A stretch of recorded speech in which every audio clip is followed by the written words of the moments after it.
Crenshaw by Catherine Applegate, Part 1. A door is to open, a hole is to dig, a first book of first definitions, written by Ruth Krauss and illustrated by Maurice Sendak.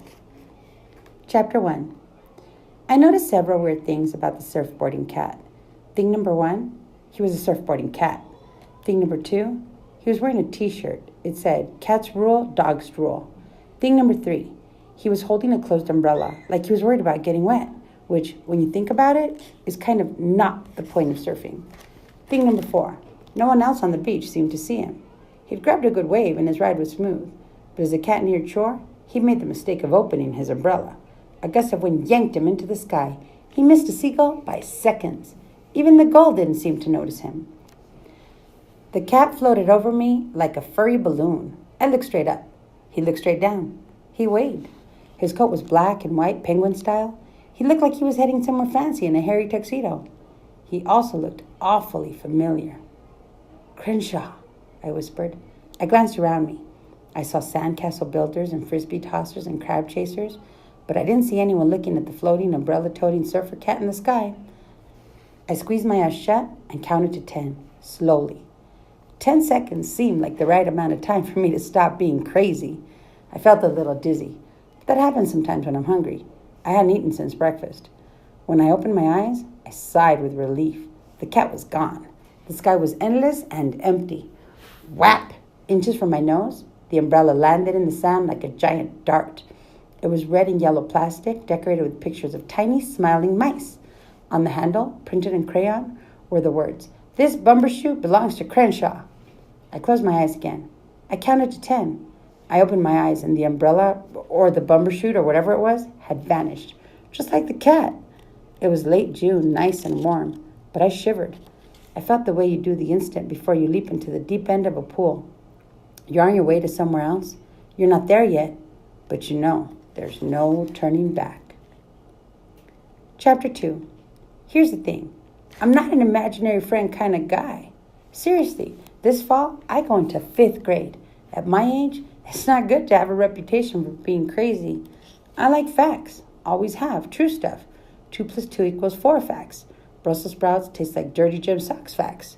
Okay, maybe that second one's just an opinion. And anyway, I've never eaten a dirty gym sock, so I could be wrong. Facts are important to scientists, which is what I want to be when I grow up.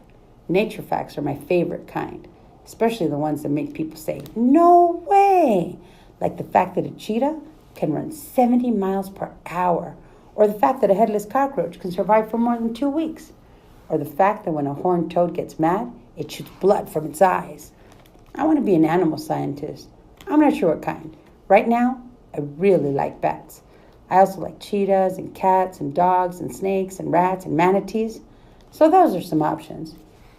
I like dinosaurs too, except for them all being dead. For a while, my friend Marisol and I both wanted to be paleontologists and search for dinosaur fossils. She used to bury chicken bone leftovers in her sandbox for digging practice. Marisol and I started a dog walking service this summer. It's called See, Spot, Walk. Sometimes, when we're walking dogs, we'll trade nature facts. Yesterday, she told me that a bat can eat 1,200 mosquitoes in an hour. Facts are so much better than stories. You can't see a story. You can't hold it in your hand and measure it. You can't hold the manatee in your hand either. But still, stories are lies when you get right down to it. And I don't like being lied to. I never been much into make-believe stuff. When I was a kid, I didn't dress up like Batman or talk to stuffed animals or worry about monsters under my bed. My parents say when I was in pre-K, I marched around telling everybody I was a mayor of Earth. But that was just for a couple of days. Sure, I had my Crenshaw phase, but lots of kids have an imaginary friend. Once, my parents took me to see the Easter Bunny at the mall. We stood on fake grass next to a giant fake egg and a giant fake basket. When it was my turn to pose with the bunny, I took one look at his paw and yanked it right off. A man's hand was inside. It had a gold wedding ring and tufts of blondish hair. "This man is not a rabbit!" I shouted. A little girl started bawling. The mall manager made us leave. I did not get the free basket with candy eggs or a photo with the fake rabbit. That was the first time I realized people don't always like to hear the truth. Chapter 3. After the Easter Bunny incident, my parents started to worry. Except for my 2 days as mayor of Earth, I didn't seem to have much of an imagination. They thought maybe I was too grown up, too serious. My dad wondered if he should have read me more fairy tales. My mom wondered if she should have let me watch so many nature shows where animals eat each other. They asked my grandma for advice. They wanted to know if I was acting too old for my age. She said not to worry. No matter how adult I seemed, she told them, I would definitely grow out of it when I became a teenager.